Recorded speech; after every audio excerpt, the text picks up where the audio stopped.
But we begin tonight with hopes fading for a bargaining breakthrough as auto workers brace for a second wave of walkouts. Thank you so much for joining us for 7 Action News at 11. I'm Carolyn Clifford. And I'm Mike Duffy. Just into our newsroom, GM saying that they've made a last-minute record offer this afternoon.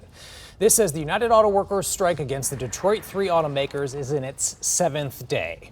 Right now, nearly 13,000 workers on strike at 3 plants, one for each automaker, hitting General Motors in Missouri, Stellantis in Toledo, and Ford in Wayne.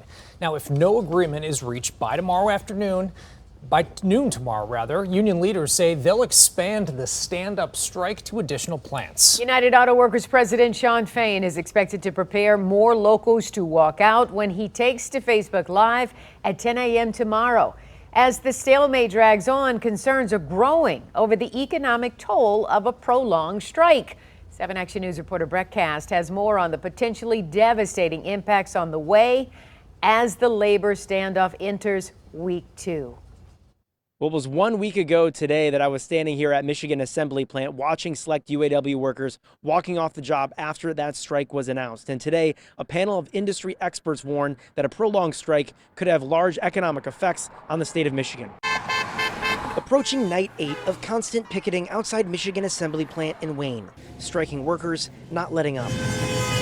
How has it been out here? Are you getting tired of being out here? Not at all. It invigorates me to see that the people going by and honking, we have a lot of support. Chris Sanders works at Dearborn's stamping plant, but has joined picketers in Wayne 4 times in 7 days, hoping for a resolution that meets their demands. Ending tiers, better wages, pensions for all, and job security. You bet they deserve a raise, and more than just a raise. I think that their profit sharing should be sweetened up. I agree that the tiers should largely be eliminated. Longtime industry analyst John McElroy warns the strike could last months. He agrees with some demands, but says others, like pre-bailout pension plans, could have long-term consequences. If Shawn Fain wants to restore those things, plus a 32-hour work week, 4-day work week, this could likely be the last contract he ever signs with the Detroit 3. They may not be around in 4 years after this. Today, McElroy joined Wayne State professor Merrick Masters and executive director of Mich Auto, Glenn Stevens, in a Detroit Regional Chamber roundtable discussing the strike. I worry about what the long-term situation here is in Michigan. And I'm not just talking about manufacturing. All 3 warned a prolonged strike could have devastating long-term effects on Michigan's auto industry and overall economy. A 4-week strike would cost more than 150,000 jobs in Michigan alone.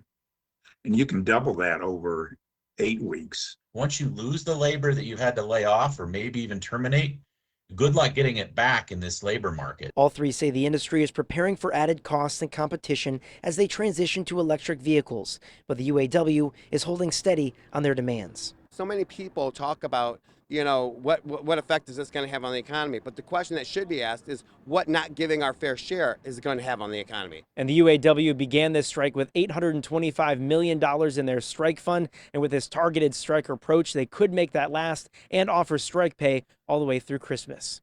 In Wayne, I'm Brett Cast, 7 Action News.